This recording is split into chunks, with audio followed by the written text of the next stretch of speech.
Sebenarnya kalau pakai daster dari dulu mami aku selalu pakai daster, jadi aku suka pakai yang daster mami aku. Dan daster ini sebenarnya bukan bisnis baru, jadi dia aku relaunching aja. Jadi kayak udah 7 tahun yang lalu sebenarnya aku bisnis daster.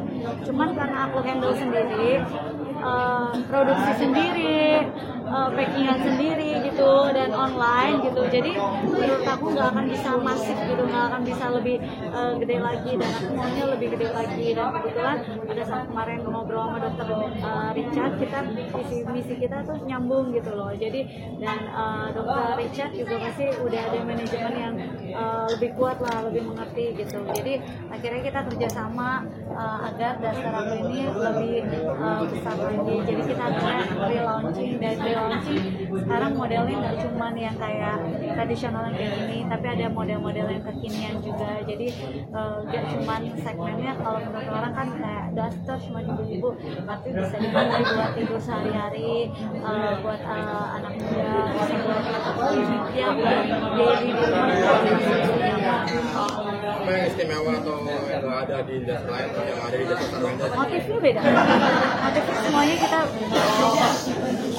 Motifnya semuanya kita bikin sendiri gitu, kita desain sendiri gitu. Jadi benar-benar ya semoga ya ini bisa jadi beda dan kita selektif bahan yang super nyaman pada saat tidur. Bu, nanti dasar dari kehidupan Sarwenda apa sih sampai akhirnya mau meneruskan ke bisnis gitu? Arti sebuah dasar dalam kehidupan Sarwenda? Ya seperti yang aku bilang, sebenarnya ini bisnis kedua aku yang dari dulu. Aku dulu ada Sarwenda Juice, sampai sekarang juga masih jalan.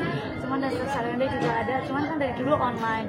Jadi ini tujuannya udah pengen bikin toko, pengen ada apa gitu. Jadi aku rasa kalau kayak gitu kan butuh manajemen yang lebih kuat lagi gitu. Dan aku udah gak pengen tinggal gitu. Kebetulan dokter Richard aku lihat manajemennya juga udah tertata dengan rapi gitu. Dan kita kebetulan sepaham dan mau mencari cuan bareng. Jadi akhirnya kita bekerja sama. Jadi ya senang lah ada teman yang bisa cari cuan bareng.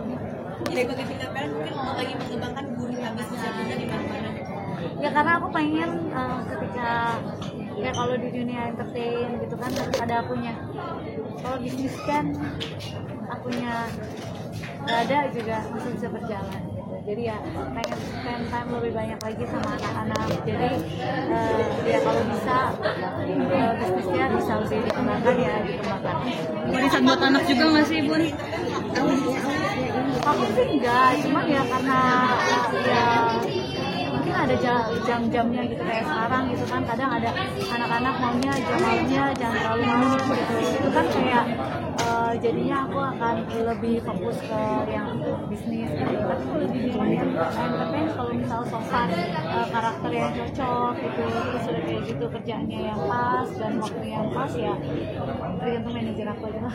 Jadi warisan buat anak-anak juga nggak sih, Bun, bisnis ini? Iya benar, bisa jadi warisan buat anak-anak. Jadi nanti pada saat anak-anak besar mereka udah ya minimal udah ada pegangan lah. Bun, seperti apa sih, Bun, niat satu dari bisnis, kuliah, entertain jadi ibu rumah Bagi tangga waktunya juga, gitu. Tidurnya lebih sedikit.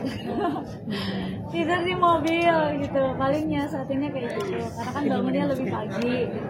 Cuman kadang kalau misalnya emang aku lagi istilahnya lagi kecapean, migran aku lagi kambuh, kan kebetulan aku biasanya masak terus aku udah spare gini, udah tahu masakan-masakan yang misalnya aku frozen gitu, aku udah siapin gitu. Jadi kadang kalau misalnya emang lagi kecapean banget, aku minta tolong anak-anak juga ngerti gitu. Jadi dia, oh iya ini udah ada makanan yang udah bunda siapin gitu. Kan biasa mereka request, tapi ada